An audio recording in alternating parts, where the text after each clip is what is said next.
La pedagoga María Amalia León de Jorge expuso sobre la metodología de integración artística en el encuentro entre docentes del Centro León. La doctora en Filosofía y Lenguaje expuso la nueva modalidad que propone integrar las artes en la enseñanza de la literatura.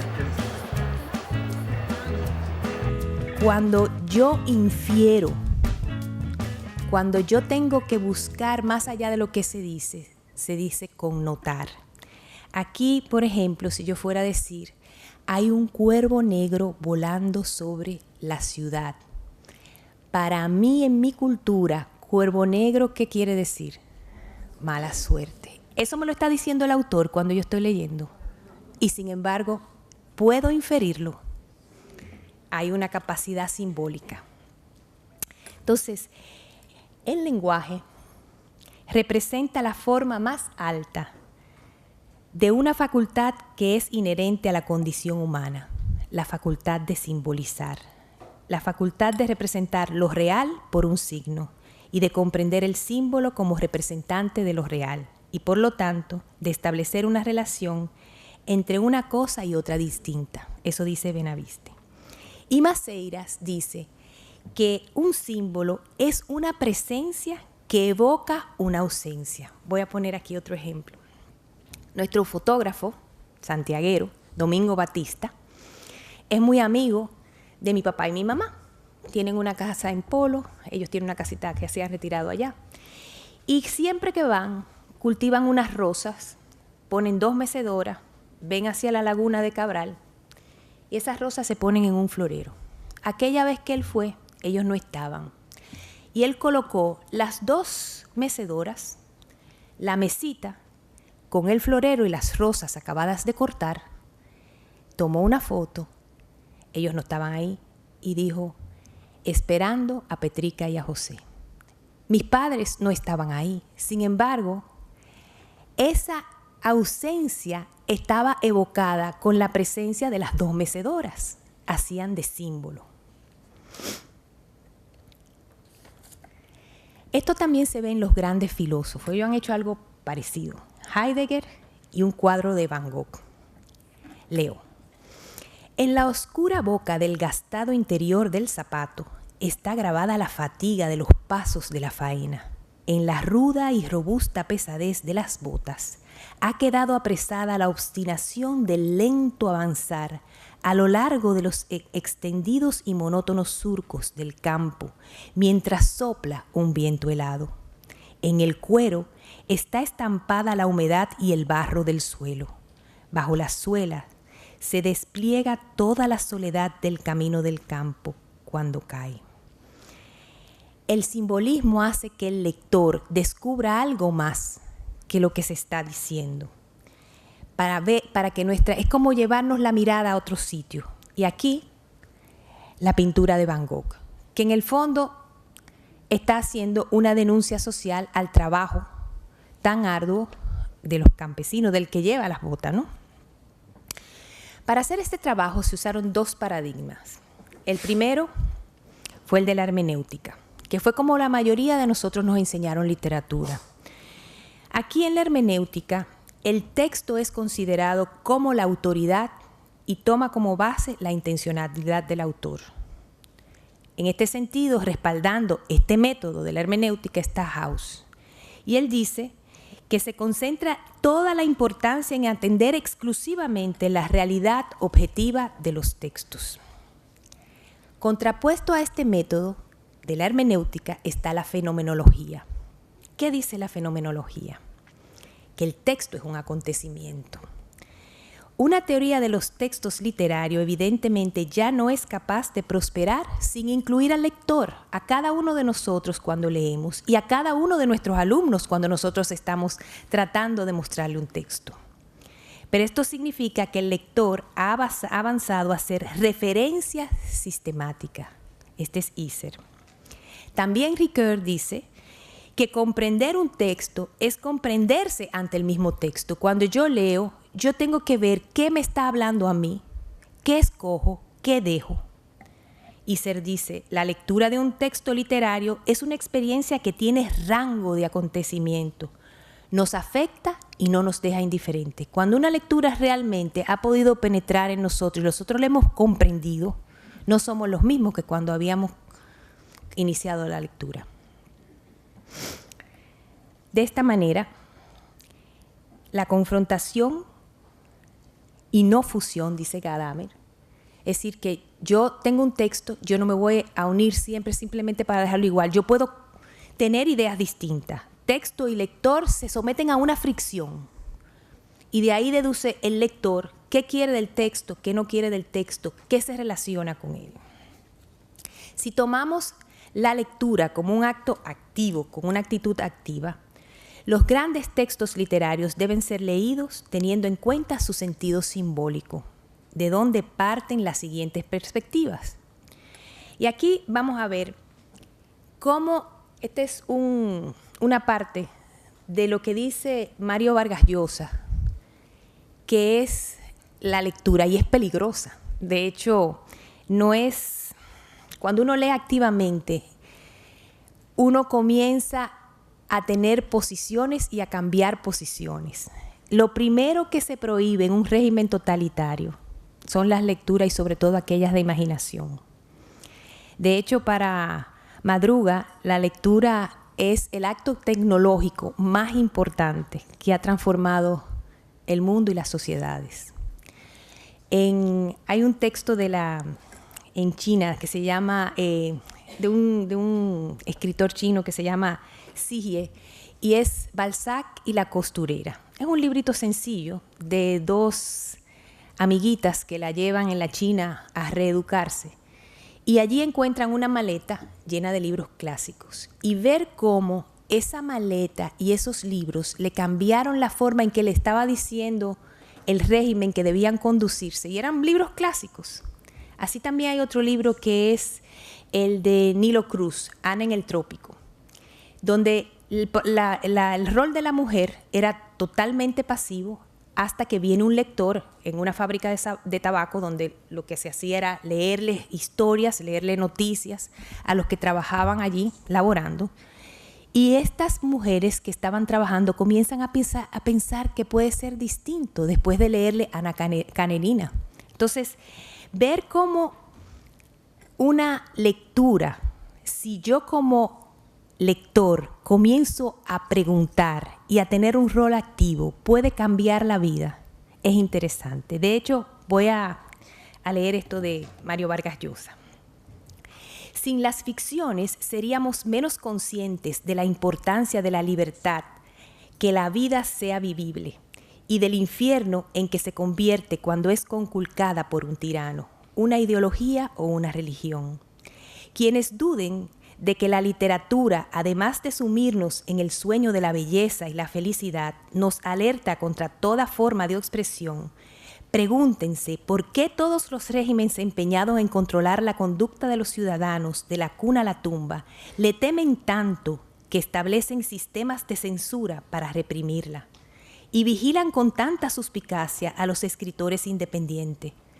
Lo hacen porque saben el riesgo que corren dejando que la imaginación discurra por los libros, los sediciosos que se vuelven las ficciones, cuando el lector coteja la libertad que las hace posible y que en ellas se ejerce, con el oscurantismo y el miedo que lo acechan en el mundo real.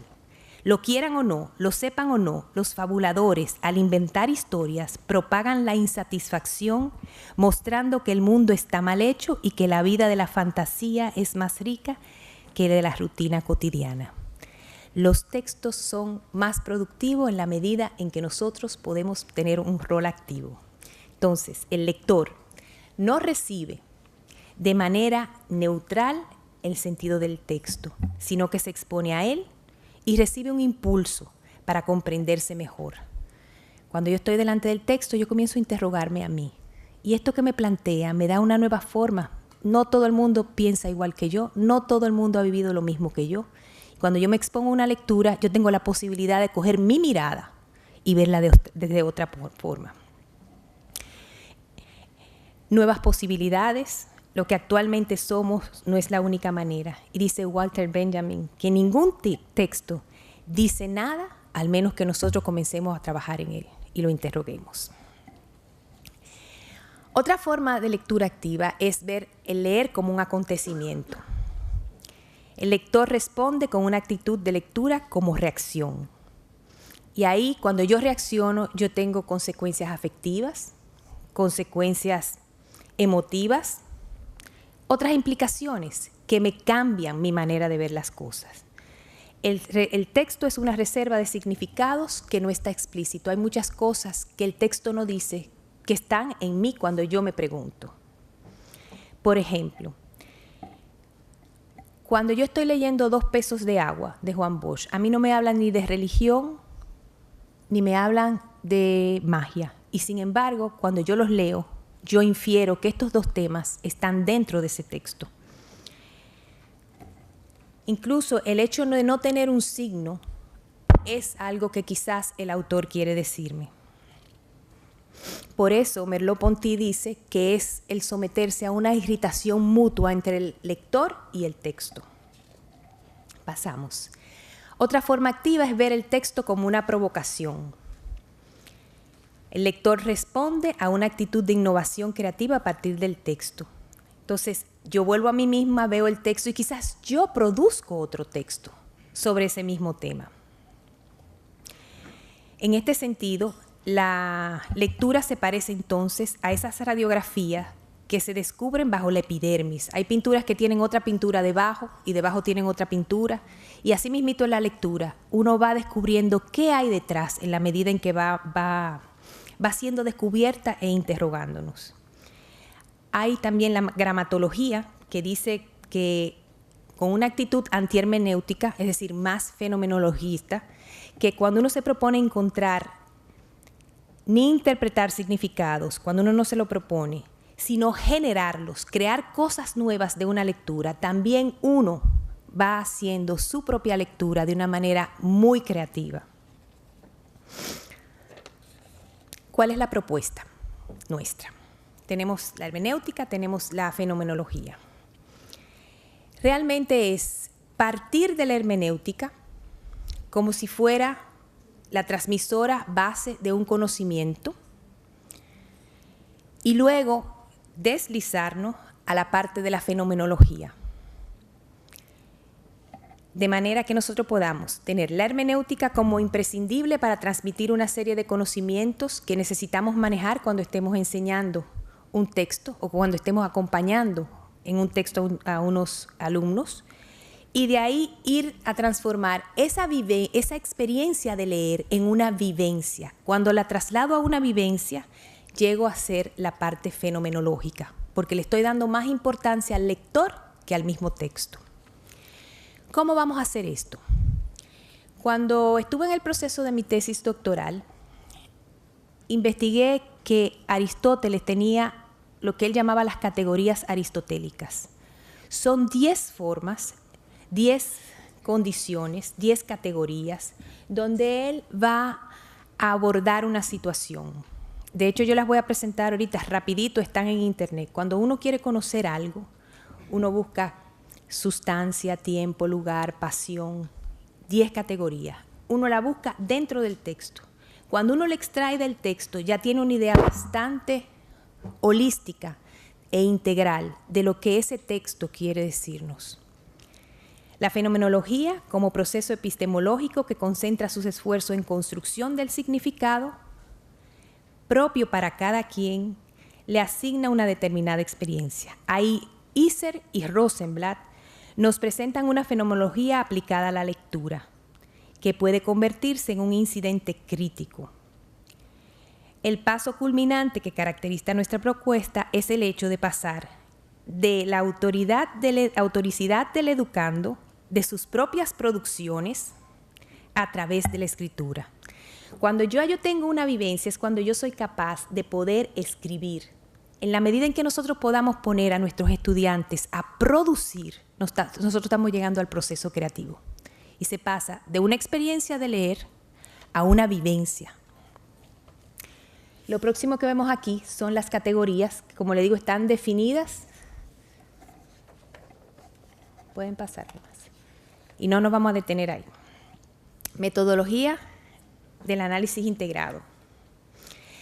El propósito de esta metodología es pasar de un ejercicio teórico a uno práctico, de un contenido dado a uno construido y de una significación momificada a una que sea viva. Y para eso vamos a usar 3 autores. John Dewey, que fue el primero en introducir en la parte pedagógica la experiencia estética, porque él decía que sin el elemento de la imaginación era imposible llegar a las capacidades de formación y aprendizaje continuo de un ser humano. A esto se le agrega Maxine Greene, y ella cogió lo que para Dewey era la experiencia estética y la transformó en educación estética. Y decía que en la imaginación el estudiante tenía la posibilidad de infinita de posibilidades. De hecho, imaginar es poder saber que hay algo que existe aunque no se vea.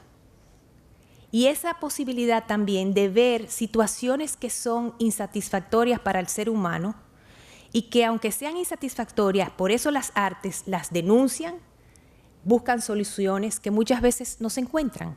Entonces esa posibilidad de lo insatisfecho, de estar insatisfechos, pero poder buscarle solución a esa insatisfacción y poder buscar situaciones nuevas. Ella hablaba de lo que ella citaba a Ricoeur cuando decía que era la posibilidad, la pasión por las posibilidades, cosas que todavía no están dadas, sino que yo puedo ser capaz de buscarlas. Y luego viene Rosenblatt y dice, en la literatura, yo cuando estoy ante un texto, yo escojo. Y hay lo que se llama la actitud eferente cuando yo leo, cuando yo simplemente saco información, yo extraigo información que es válida, o cuando yo lo hago de manera estética o lúdica, que es cuando yo hago un diálogo con el texto, buscando sencillamente una experiencia y un encuentro con el texto.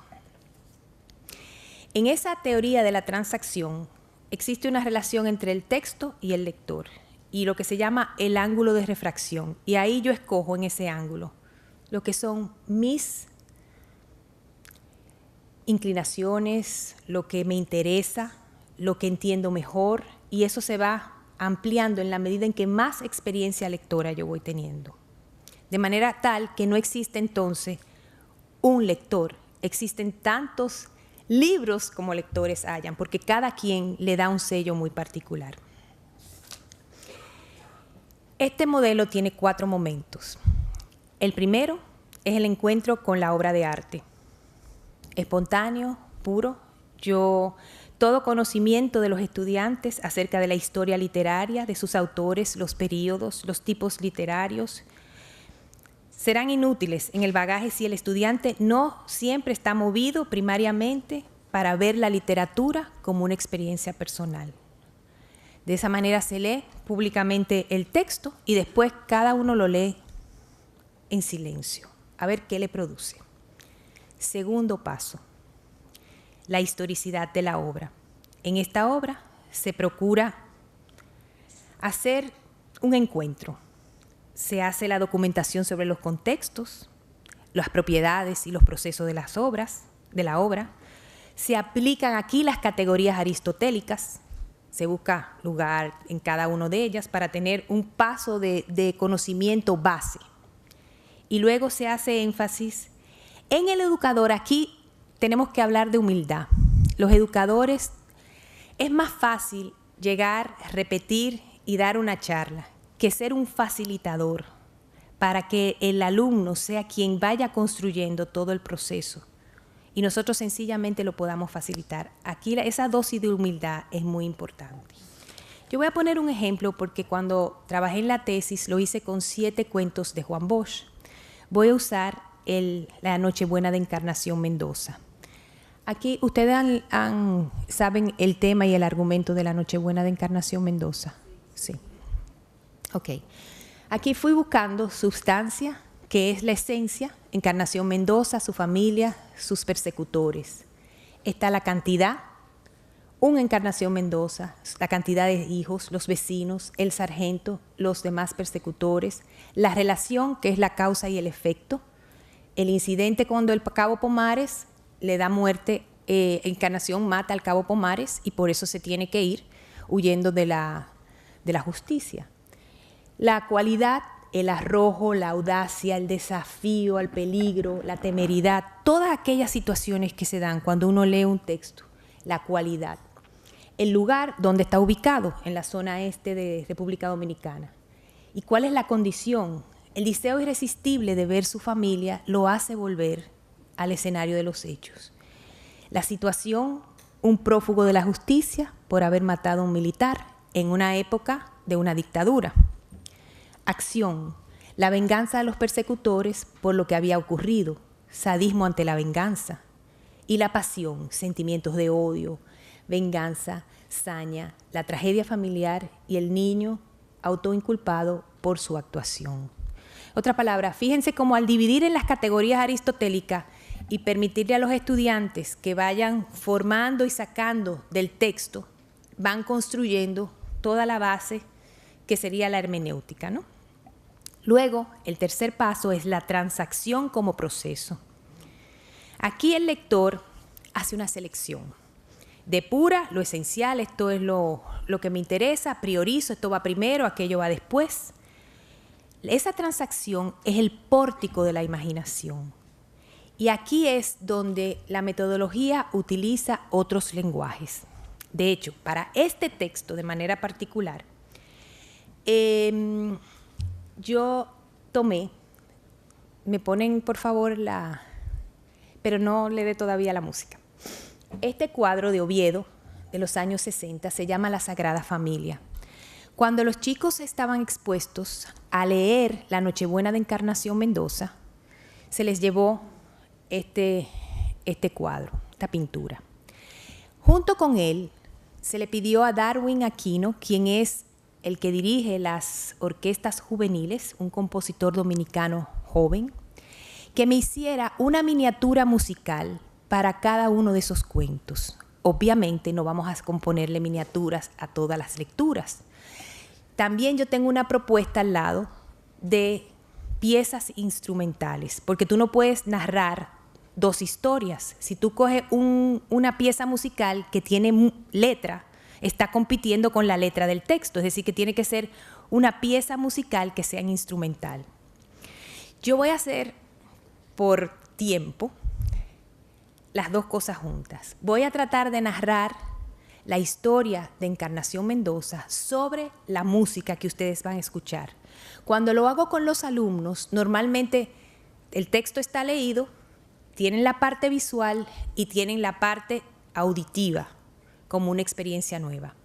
Pero fíjense bien, son 3 instrumentos dentro de los cuales hay un violín. Y recuérdense que es un prófugo de la ley saliendo a ocultarse. ¿Cómo el violín puede hacernos sentir a nosotros? Si me pone, voy a tratar de terminar junto, ¿ok? Encarnación Mendoza mata al cabo Pomares y lo obliga a ir a la cárcel. Su desesperación por llegar a pasar la Nochebuena con su familia lo hace salir, huir y meterse en el cañaveral.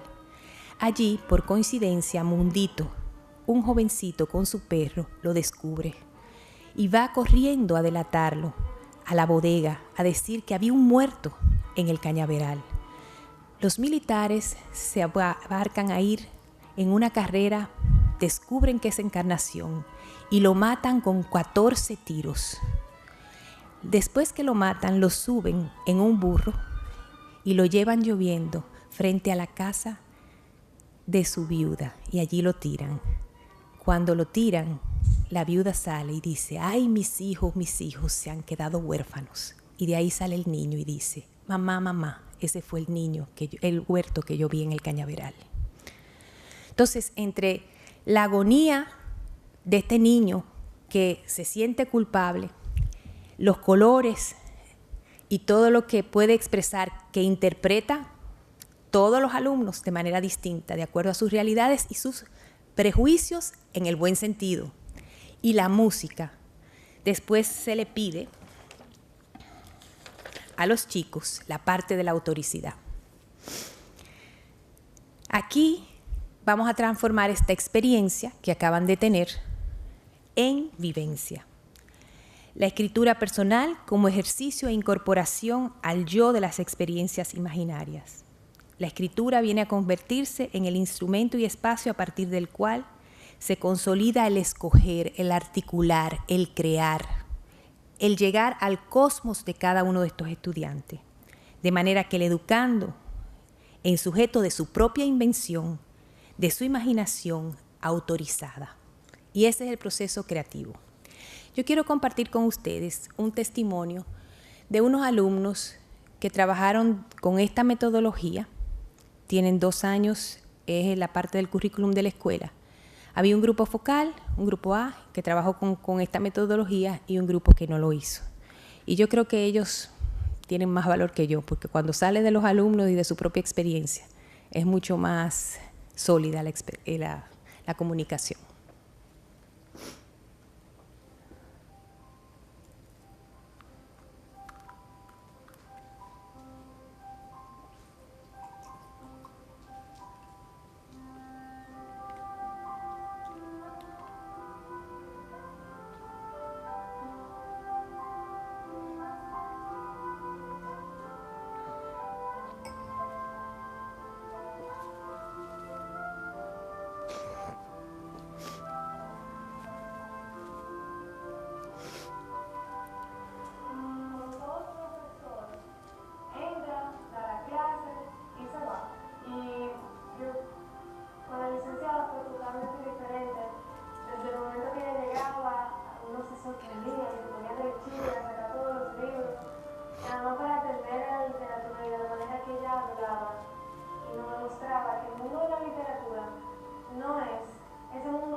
Porque por medio de ella él pudo como canalizar sus emociones, sus inquietudes, sus sentimientos.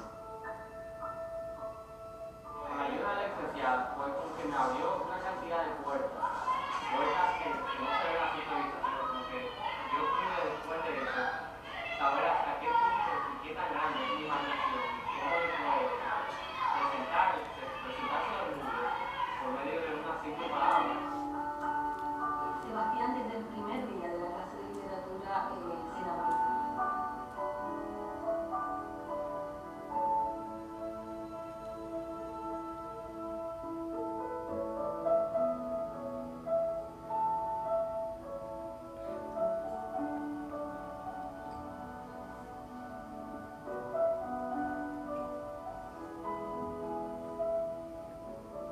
Miró con intensidad y luego dijo al otro. Ese fue el que huyó después que ya estaba... Yo tomaba en ese momento una taza de café. Por favor, no nos haga perder tiempo, que hay otros en turno. Dijo la voz. En la clase de análisis integral se percibió que los chicos tenían mucha mayor fluidez al escribir.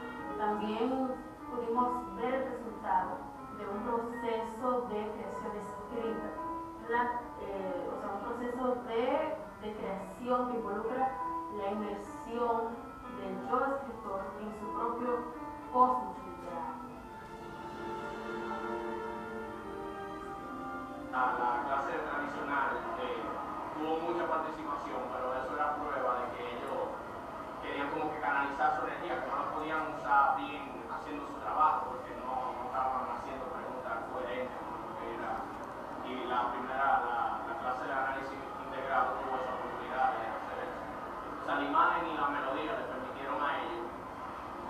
tono y el ambiente, crear el tono y el ambiente para ellos poder analizar el texto. Y no solo eso, también crear un tono y ambiente para ellos poder realizar textos a partir de lo que ellos sentían por esa música y melodía.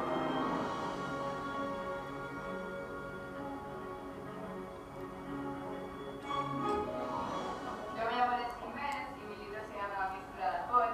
Quiere decir mezcla de colores, porque yo creo que las personas son una composición, o sea, de muchas cosas, ¿no? Se puede definir con una palabra.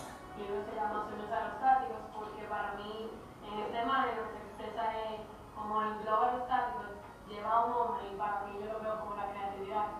Mi nombre es María Jesús Melvin y mi libro se llama A través de mis ojos, ya que todo lo que está pasando en mi libro salió en mi libro. Mi libro se llama Grafito y Luz por dos razones. Primero porque grafito es construir con lápiz y luz es por la fotografía, y porque grafito es oscuro y la luz es clara. Yo me llamo Claudia Sanz y mi libro se llama Vulnerable porque yo cogí como inspiración a mi hermanito recién nacido. Mi nombre es Ana Pichardo y mi libro se llama Seeking Fit, que significa que así comienza en latín. Y yo le hice ese nombre porque ahora mismo yo creo que yo estoy comenzando a descubrir quién es. Mi nombre es Lidia Gómez y yo titulé mi libro Mi Anatomía. Lo titulé así porque en realidad no fue solamente las cosas que yo pude escribir en la clase de literatura, sino lo que yo escribí en toda mi vida hasta mis 16 años. Entonces lo considero como si fuera las descripciones de cada parte de mi cuerpo, porque yo ahí expreso todo lo que yo sentí desde que yo empecé a escribir hasta el año 2010.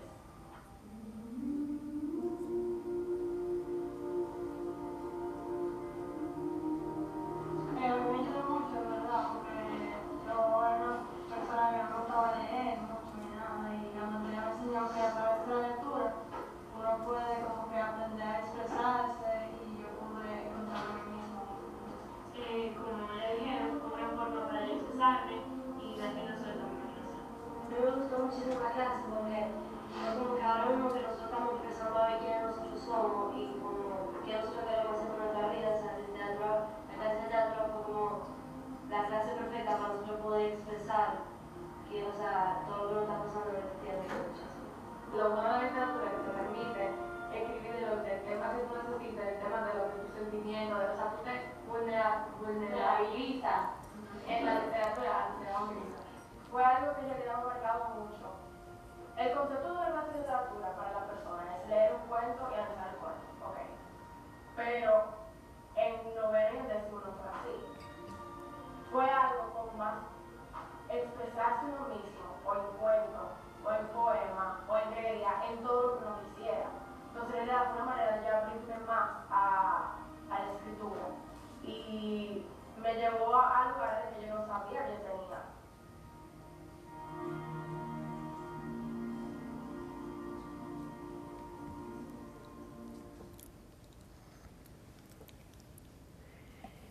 De estas formas,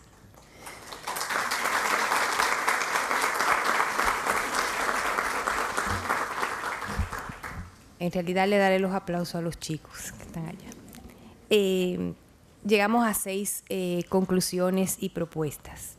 Lo primero es que el simbolismo plasmado en las obras literarias es un yacimiento de procesos, instrumentos y conocimientos utilizables para el cultivo de experiencias estéticas y en la transformación de las mismas en vivencias éticas.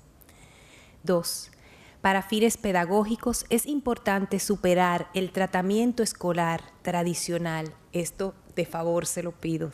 La gente sale con mucha animadversión cuando lo que se le da es historia de la literatura, que se le ha asignado a la literatura, asumiéndola más como un ejercicio artístico abierto que como una historia cerrada, modelo de la teoría transaccional, donde el simbolismo literario actúa como un agitador de la conciencia a través del cultivo de la imaginación. Tercero, la formación y entrenamiento y actualización del profesorado para suscitar la experiencia estética y la escritura mediante prácticas que no pueden ser improvisadas. Realmente para esto un profesor tiene que prepararse. No puede llegar al aula sencillamente a repetir lo que se ha dicho, sino que tiene que ser una experiencia nueva cada vez. Cuarto, Asumida la literatura como arte, concluimos en la importancia de involucrar paralelamente a los métodos hermenéuticos de interpretación de texto. Es decir, no vamos a abandonar los conocimientos base, eso tienen que estar, para garantizar la transmisión escolarizada de un mínimo de conocimiento estandarizado. Y B, la fenomenología de la lectura como acción que centra la actividad de aprendizaje en la experiencia ejercida por la subjetividad del lector. 5.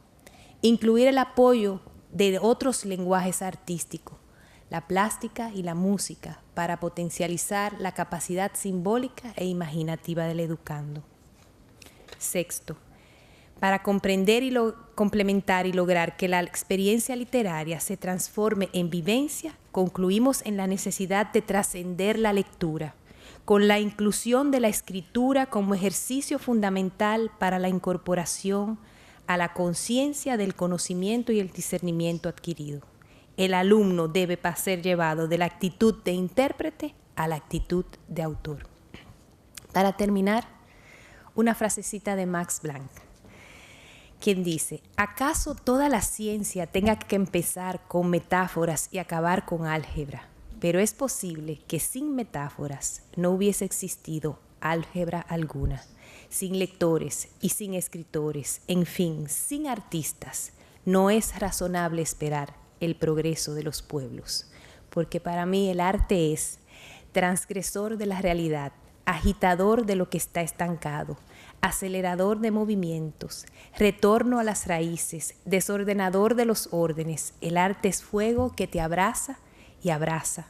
Más que contemplar, el arte es para dialogar, participar de él, que la obra te interpele y tú entonces te interpelas, para perturbar la memoria y agitar la imaginación. El arte nos sana. Gracias.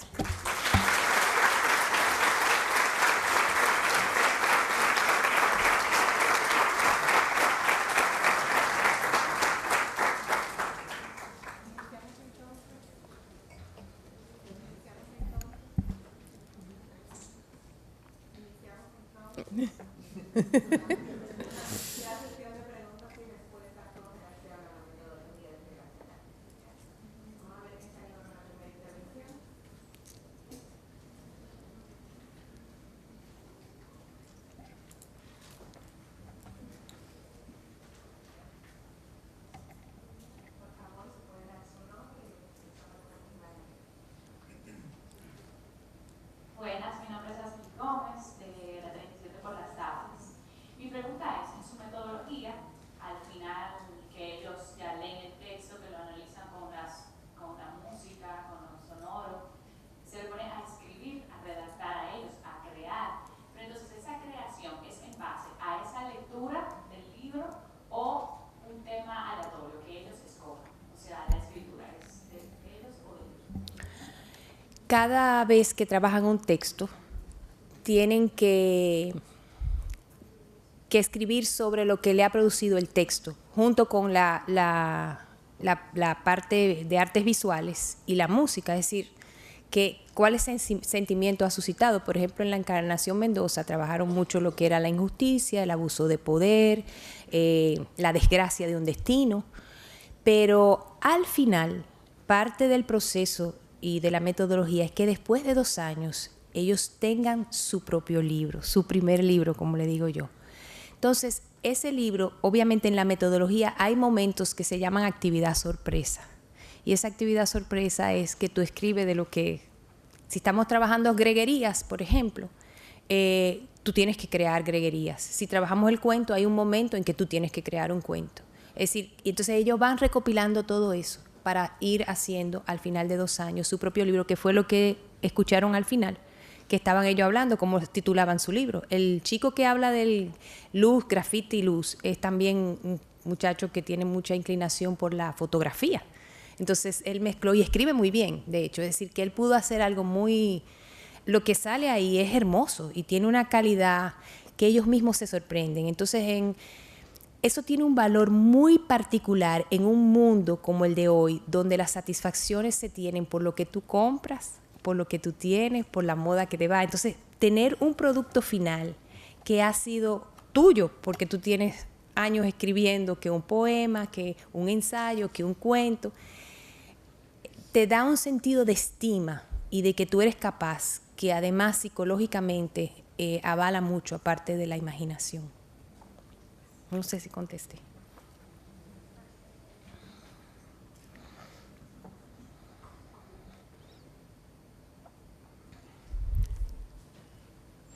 Nada, el Sabrito de Domínguez viene con mucho cariño aquí a esta charla tan magistral. Gracias. Realmente ustedes saben que yo soy una educadora de años, profesora de literatura, que comencé en el año 57, y como magistralmente ella apuntaba, el profesor tiene que ir con una base sólida, lógicamente, de los conocimientos, pero no quedarse ahí. Para mí hasta ha sido algo tan hermoso, porque pensar que enseñar en base al arte, a la literatura, al sonido, a la alegría, eso es abrir camino para la realización del espíritu, abrir camino para formar una patria con más alegría, unido al arte, a la imaginación, y por qué no, como hemos visto, estos muchachos elaborando su propia vivencia, su propia experiencia. Es decir, que yo creo que ha sido un regalo para esta generación de jóvenes, ver que en el arte hay que animarse a seguir, porque es la expresión más sólida de una realización personal y fomentar también una sociedad no triste, sino una sociedad también fomentando valores y, por qué no, incitando a los futuros escritores de nuestro país. Estoy muy contenta. Gracias por esos conocimientos que nos ha brindado a todos, pero muy especialmente a esta generación de educadores. Gracias a usted.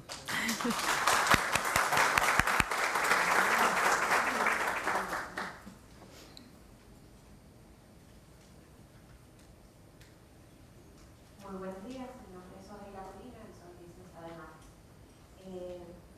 Me parece una propuesta maravillosa, sobre todo porque al compartir lo que es el proceso educativo con los chicos, uno se da cuenta que los chicos aprenden visualmente, auditivamente y que kinesiológicamente. Entonces, esa es mi pregunta y curiosidad. Si para la parte, quizás una de las formas tradicionales de enseñar literatura es a través solamente de la escucha y tratando de ser escucha activa a través de preguntas-respuestas. Al adicionar la parte visual con la plástica que se lleva a través de un cuadro, me queda la expectativa de que si pudiera adicionarse el otro elemento que es el kinesiológico, que los muchachos hagan y puedan a través de la plástica con masilla o otro elemento adicionar ese extra para que entonces la información sea completa, ya que, como lo dije anteriormente, no todos son visuales ni auditivos. Hay muchos chicos que necesitan a través de la cera frente. Entonces, no sé si ha visualizado eso dentro de su propuesta.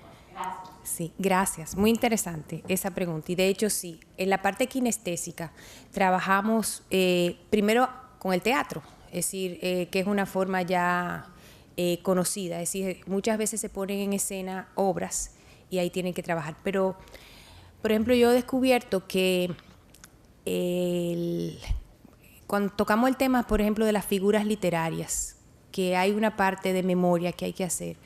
Hay un hip hop que ganó una dominicana que estaba en Nueva York hace un tiempo, Dios mío. Yo lo tenía, pero ahora no me acuerdo el nombre. Entonces, ellos tienen que hacer con ese hip hop y la letra de las figuras literarias una coreografía. Entonces, tienen que cantarlo. No pueden gastar dinero en accesorios costosos, lo más que pueden ponerse es un sombrero, una corbata, algo muy, muy sencillo, porque no quiero distraerlo. Y las últimas veces, qué pena que yo no lo tenga aquí, lo que ha salido ahí, porque ellos cogen la música y tecnológicamente la deforman como hacen ellos ahora, con todo un sinnúmero de mecanismos tecnológicos. Y lo que era un hip hop termina siendo un dembow y no sé cuánto, pero ahí están figuras son. ¿Cómo era que se llamaba esa muchacha? Ahora no me acuerdo. Esa misma, Cat de Luna. Y la verdad es, entonces tienen que concursar, son 3 de un mismo nivel. Los 3 novenos, obligatoriamente, cuando entran a la lírica, tienen que entrar con la coreografía y van cambiando y salen cosas que la verdad yo nada más le digo al final, yo aprendo todos los días con mis alumnos, son mis mejores maestros, pero con la oportunidad y sobre todo hoy en día, hoy hay mucha necesidad de la parte kinestésica. No la incluí ahí porque obviamente el marco para hacer la tesis hay que restringirlo, pero esa es una, y también la parte del teatro, como te dije, la parte de poder inclusive ellos mismos ser los que pinten en un futuro. Ojalá el día de mañana ellos sean los que hagan las propuestas de las pinturas.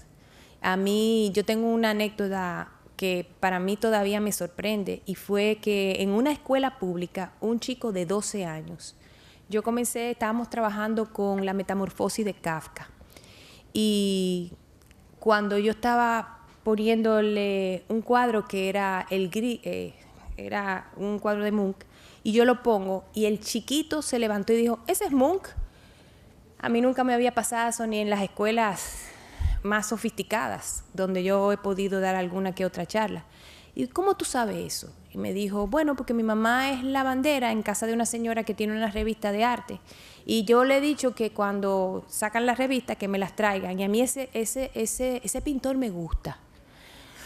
Wow, yo quería llevármelo, porque ojalá el día de mañana sean ellos mismos que propongan cuáles son las pinturas, cuáles son las esculturas, cuál es la plástica que ellos entienden que les va mejor. Es parte inclusive de lo que estoy haciendo ahora. ¿Cuál es la música? No yo como maestro. En la medida en que yo desaparezco, ellos pueden aparecer mejor, pero obviamente yo estoy guiando el proceso atrás, pero en un anonimato que obliga primero a tener mucho más conocimiento y segundo a ser muy humildes. Y eso es para mí la propuesta de lo que es la escuela del siglo XXI. Pues nosotros tenemos una estructura de un siglo XIX en la escuela, unos maestros que la mayoría somos del siglo XX y unos alumnos del siglo XXI. Entonces hay que comenzar a buscar canales de conexión para poder comunicarnos lo mejor posible y sacar a estos chicos adelante, porque la escuela está supuesta a educar para el futuro. Entonces, si no está adaptada ahora en el presente, ¿cómo vamos a poderlo hacer para el futuro? Porque déjenme decirles que esto tiene tantas aristas como la persona que lo tome.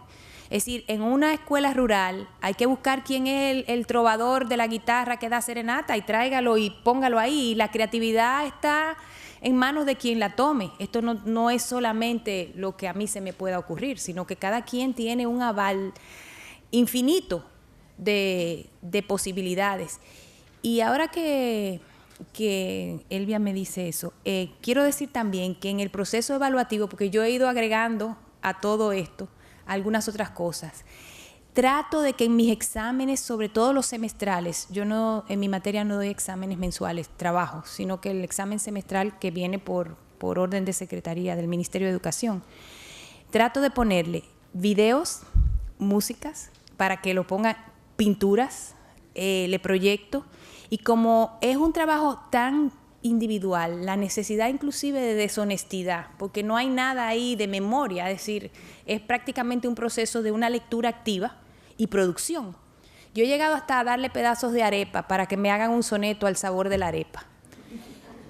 Es decir, y les fascina, entonces el examen se vuelve realmente un espacio de vivencia o de nuevo, es decir, yo quito todo, miren, esto es para ustedes gozarlo y para saber si ustedes han aprovechado este semestre.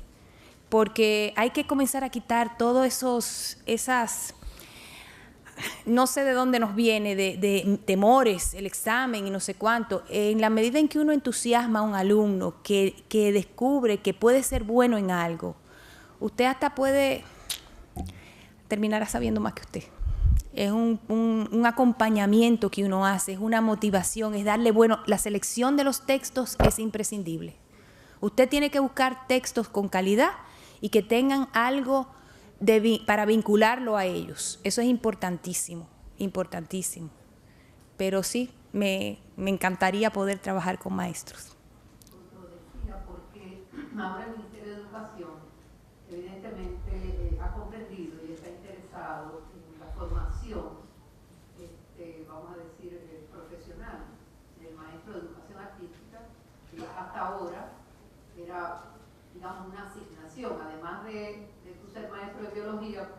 asistido a un curso de educación artística y justamente se ha abierto una concentración en educación artística en la licenciatura de educación. Y me parece que sería excelente que el Ministerio de Educación conociera y se apropiara, ¿verdad?, de la metodología, porque sería extraordinaria para la formación de estos maestros y quizás comprenderían mejor de qué se trata el hecho de ser maestro de educación artística. Sí, es cierto. Y además al mismo maestro le hace, cuando un maestro tiene que buscar obras, buscar una plástica, buscar música, tiene que coger su propio contenido y conectarlo con otros contenidos. Además de que tiene que ir en algún momento donde el maestro de arte, el maestro de música, y trabajar juntos. Y así comparten y aprenden, que es el socioconstructivismo de hoy en día, porque no lo sabemos todo a la perfección. Dicen que uno sabe mucho de algo y un poquito de todo. Muy buenos días, mi nombre es Judith Brafa, del Centro Cultural Dominico-Americano. Mientras la escuchaba, hice como una reflexión del pasado, donde me recordaba del momento donde los alumnos antes de un examen decíamos, para que te vaya bien, di lo que el profesor opina, di lo que él piensa. En las preguntas donde dicen, ¿qué opinas de tal texto? ¿Qué opinas de tal momento histórico? Entonces también ahí me vino una pregunta, y es que ¿cuáles variables usted utiliza para evaluar el libro final? Porque ahí está mi opinión, donde uno le tenía miedo a dar la opinión propia por lo que pensaba el profesor al momento de evaluar. Gracias. De nada, déjame entender una cosita. ¿Libro final es el que ellos producen? Sí, el libro final que ellos producen. Ok. Fíjate, yo primero le digo que tienen que buscar cuál es la estructura de un libro. Y tienen que saberlo, porque es parte de lo que aprenden. Tienen que saber la dedicatoria, el prólogo, tienen que tener un índice y categorizar el libro lógicamente. Si usted va a hacerlo cronológicamente, válido. Si usted lo va a hacer por temas o por géneros, válido.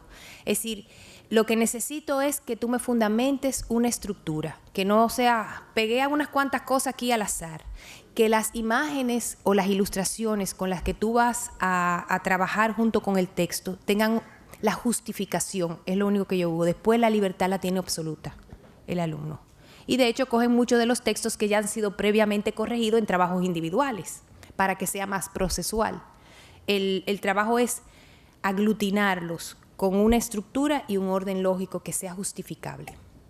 No sé. Buenas tardes, Annalise Climán es mi nombre, vengo desde Navarra, soy facilitadora allá. Entonces, la preguntita, ¿verdad? Reconociendo lo refrescante del tema, y es un tema, o sea, hablar de leer que nos compete a todos, tanto a los estudiantes como a nosotros, ¿verdad? Tenemos que ser el modelo, y el arte realmente transforma todo lo que tocamos, y eso incluye todo lo que tiene que ver con la literatura. A este nivel superior, ¿qué estrategia usted puede recomendarnos para nosotros poder trabajar con nuestras estudiantes, lo más que contemplar e interpretar la literatura, crear? Cuando tenemos programas que se limitan a cuatrimestres, no tenemos tanto tiempo como un año o dos como se mencionaba. Se relaciona un poco con lo que dijo la colega de arriba, porque nosotros como facilitadores, viendo un poco el esquema de la teoría, hacemos de la literatura que sea práctica. Y una de las motivaciones que hay dentro de ese programa es que ellos puedan crear producciones, para que de esa manera puedan ellos ser motivadores con el ejemplo de las creaciones.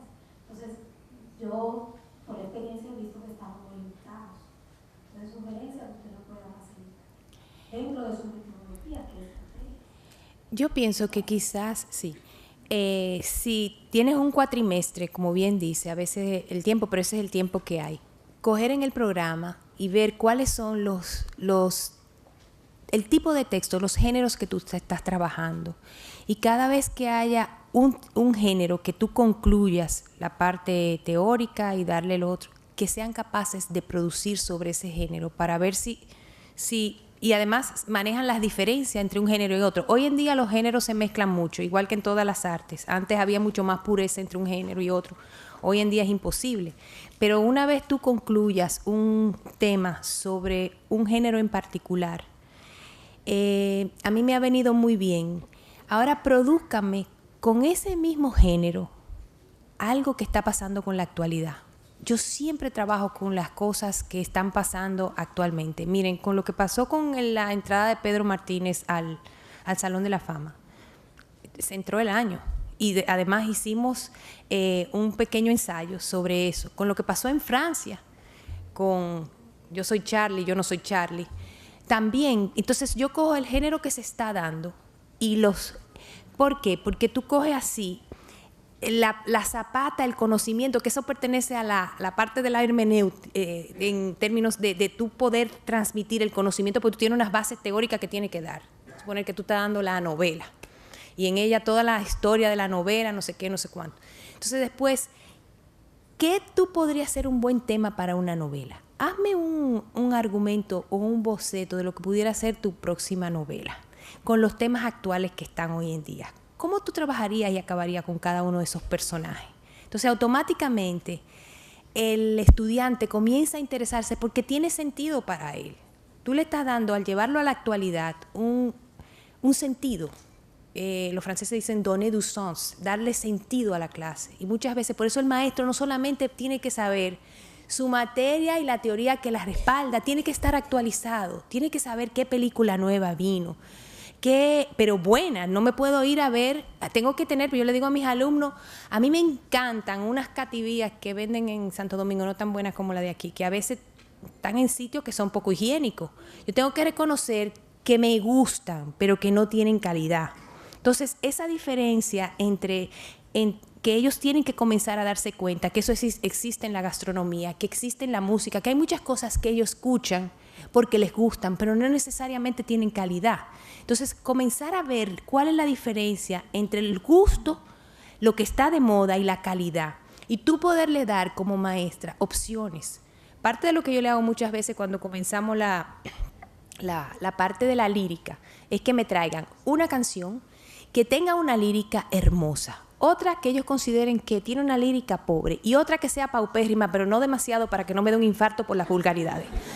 Pero, en otras palabras, es para que ellos comiencen a diferenciar. Pero tengo que traerle todos los conocimientos, todo lo que estoy dando a la actualidad, a lo que está pasando hoy, para interesarlos. Porque si no, es una esquizofrenia. Tienen que pasar tu materia, tener buenas notas para tener permisos o tener prebendas de los padres o pasar el curso. Y pierden los mejores años de su vida porque realmente tú no le estás llegando. No sé si contesté.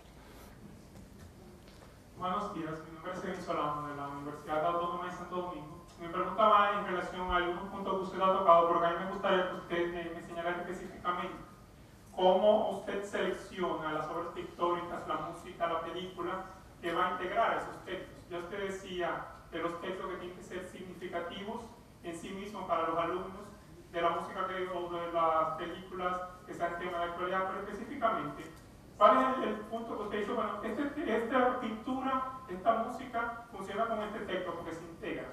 ¿Cuál es el criterio que usted utiliza para determinar esa integración? Gracias. Qué buena pregunta.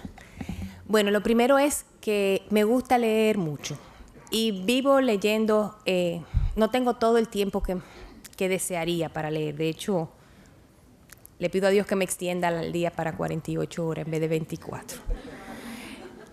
Pero en fin, leo, me gusta leer en el área de literatura. La forma más rápida de tú actualizarte es una revista. Vuelvo a lo mismo, con calidad, porque hay para tú escoger lo que tú quieras. Verifica cuáles son las revistas literarias que tienen actualidad. De ahí me leo algún artículo, algún reporte. Si me interesa mucho, me leo el libro, si me llama mucho la atención. Hay premios en Francia, los Concours, que son excelentes. Son normalmente libros que tienen ya temas bien trabajados, ya te han traducido los libros, no son muy largos, porque tengo que también saber que mis alumnos yo tengo que comenzar con textos cortos, porque no es verdad que me lo van a leer. Con temas y tengo que hacer una motivación de por qué. Miren, y los provoco. Yo recuerdo una vez con un libro que era, Dios mío, era sobre Neruda, era el cartero sobre Neruda. Yo no me había dado cuenta, el libro era cortito, estaba muy bien escrito, pero yo no me había dado cuenta, y me acuerdo como ahora, que había una página que había una escena un poco fuerte a nivel sexual. Y yo cogí y le dije, bueno, yo voy a tener que quitar el libro, pues la página 78 está muy complicada. ¿Adivinen cuál fue el libro que más leyeron? ¿Y cuál fue la página que buscaron? Entonces, hay que irle buscando la vuelta. Entonces, es como picarle la curiosidad a los muchachos. Es como imaginarse que ellos tienen un menú en la calle de situaciones que les llama mucho más la atención que la escuela. Obviamente. Entonces, ¿cómo yo puedo coger estos conocimientos y hacerle ver a ellos que en la medida en que ellos se preparen mejor, esto le va a servir para su vida? Porque cualquier profesional que tenga la posibilidad de leer, de estar expuesto a un buen cine, a unas buenas obras de teatro, a un buen museo, a unas buenas obras plásticas, una buena música, va a tener mucho más con qué responder. A lo otro voy.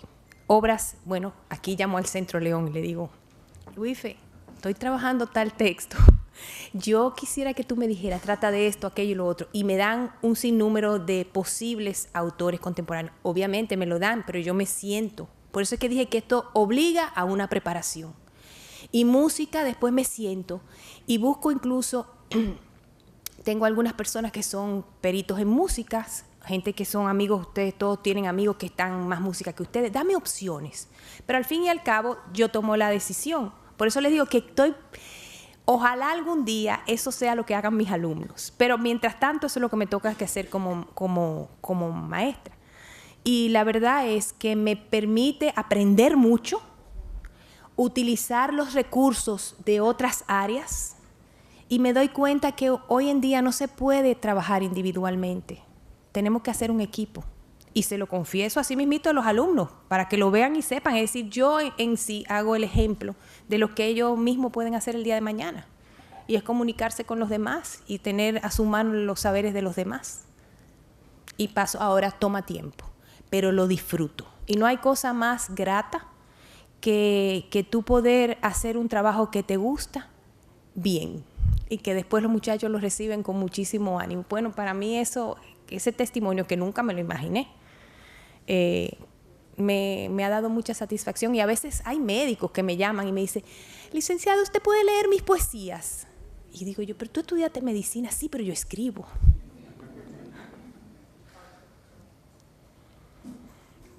Muy bien. Fausto Díaz, profesor de Educación Artística del Instituto Politécnico Industrial de Santiago. Y dice, yo también comparto su inquietud de que deberían haber días más largos. Yo pido que vengan meses de 60 días para poder leer. Pero lo que quiero más bien es compartir con ustedes mi preocupación también y mi convicción de que el arte tiene mucho que aportar al estímulo del pensamiento crítico.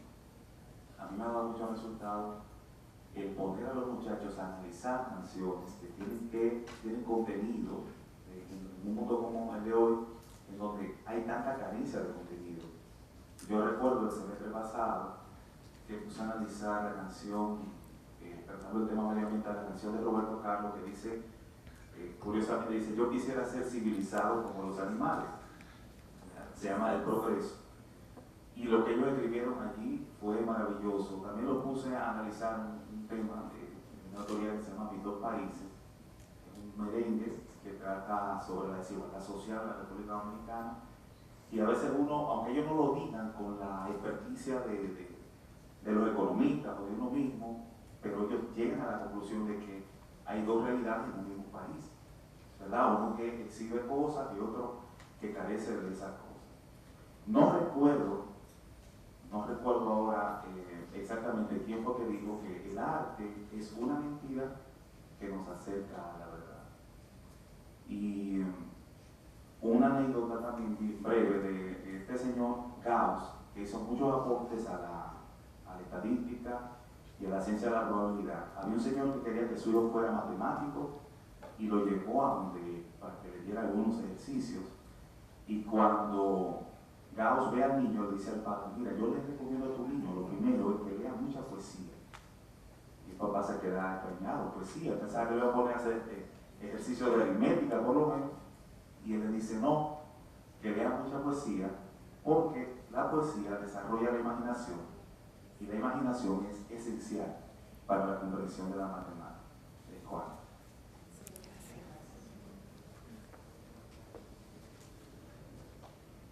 Muy buenos días, yo soy Mariela, profesora de Pequeños Gigantes en la Beca. De antemano, muchas felicidades, una majestuosa exposición al Centro León. Yo tengo una sola pregunta. A la hora de elegir las obras literarias, ¿son según la necesidad de cada estudiante o todos los estudiantes eligen una obra literaria según la diversidad que ellos requieran, o es usted exclusivamente que elige sus obras? Gracias. De nada. Ellos cuando producen dentro de lo que yo expliqué en una de las preguntas que me hicieron. Pero yo hago un programa junto con la otra profesora que estaba ahí, compartimos la materia, y lo que hacemos es, cada año se rota y se cambia, y hacer un banco de textos. Entonces yo trabajo, por ejemplo, el género de la historieta, normalmente lo doy en el primer semestre. De hecho, está Quino, con Mafalda, Asterix y Obelix. También trabajo con los nuestros nacionales. Es decir, y ellos tienen que pintar inclusive ahí. Trabajo el cuento, trabajo la fábula, trabajo las greguerías, trabajo las poesías. En otras palabras, trabajo los trabalengos y las citanjáforas y las adivinanzas.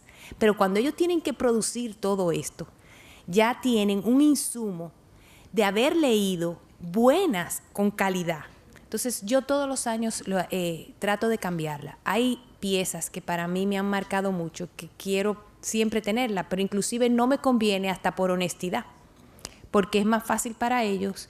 Si lo puse este año, ellos cogen al alumno del año que está ahí y entonces lo copian, porque les toma un tiempo, y ustedes saben que estamos en una sociedad donde el plagio parece que está permitido. Pero, en fin, lo que quiero decirte es que yo, en la medida que voy leyendo, voy haciendo mi banco. Lo voy rotando. Mantengo géneros, puedo incluir géneros nuevos.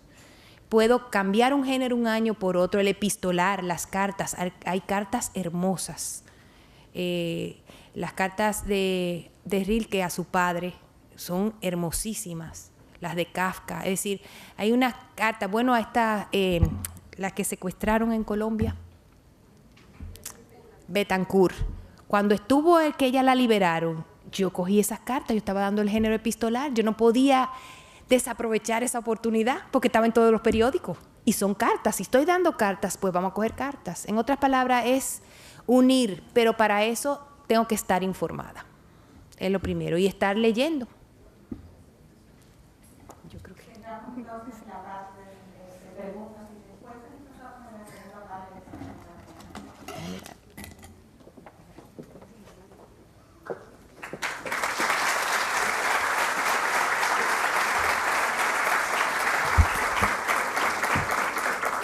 Agradecemos a doña María Amalia, quien ha compartido hoy con nosotros esta interesante propuesta y esta metodología de trabajo que nos motiva a cada uno de nosotros, aquellos que nos paramos en los salones de clase, a enseñar cada día, a tener nuevas propuestas y a trabajar con nuestros alumnos formas dinámicas de enseñanza. Bueno, la segunda parte del programa de hoy busca presentar y busca promover también otras herramientas para nosotros los docentes.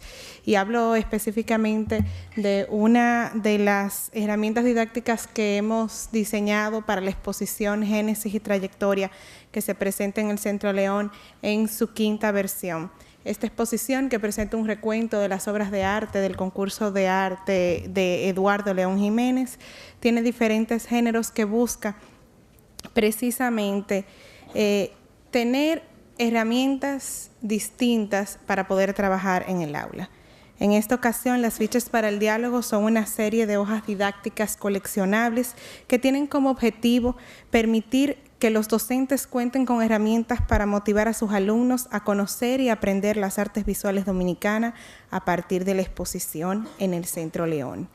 La metodología sugerida al mediador y a los docentes está basada en la construcción del conocimiento del estudiante a partir de la conversación basada en la experiencia de la visita a la exposición, siendo la observación de las obras, su relación con las demás y sus contextos, junto a la pregunta, el eje central para la enseñanza.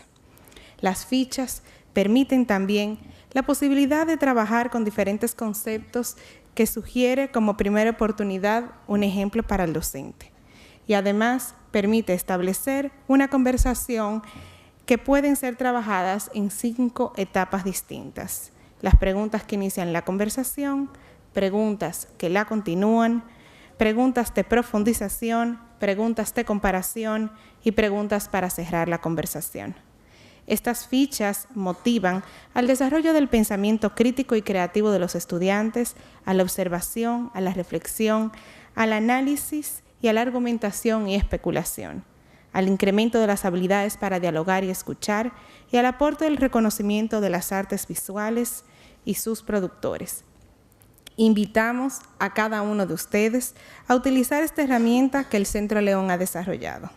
A la salida del auditorio se tienen ejemplares que podrán llevar a sus centros educativos y cada mes estaremos sacando nuevos modelos, la cual ustedes llamando al Centro León y visitando nuestra página web podrán adquirir estos modelos. Antes de despedirlos, y quiero primero agradecerles a cada uno de ustedes por el tiempo dedicado y quiero dar algunos anuncios sobre nuevos programas que nosotros tenemos. Quiero hablar sobre el programa de capacitación para docentes en educación artística. Es un programa auspiciado por Philip Morris Dominicana. Tenemos 45 plazas para ese programa de capacitación que inicia el 24 de enero. Va a ser todos los sábados, donde van a trabajar diferentes momentos de las artes visuales y de la educación artística vinculada a los trabajos y a los programas que tenemos en el currículum escolar. Los docentes elegibles para participar son todos aquellos que residan en la ciudad de Santiago y que pues, sean activos en lengua española, matemáticas, ciencias sociales y ciencias naturales. Quiero además también anunciar que tenemos visitas temáticas relacionadas al mes de la patria y al natalicio del padre de la patria, Juan Pablo Duarte, con una visita titulada Los colores de la bandera. Los estudiantes podrán visitar las exposiciones y posteriormente tendrán un taller junto con un facilitador relacionado a la literatura y a la poesía.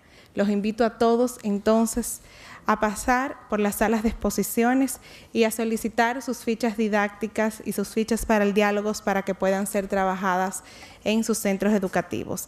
Las chicas también están recogiendo los datos porque nos interesa seguir en contacto con ustedes y que ustedes recuerden que nosotros tenemos todo un departamento de educación trabajando no solamente para crear contenidos que ustedes puedan utilizar en sus salones de clase para poderlo vincular con el currículum académico, sino también para que ustedes puedan retroalimentarnos en los procesos que tienen en los salones de clase. Muchísimas gracias y muy buenos días.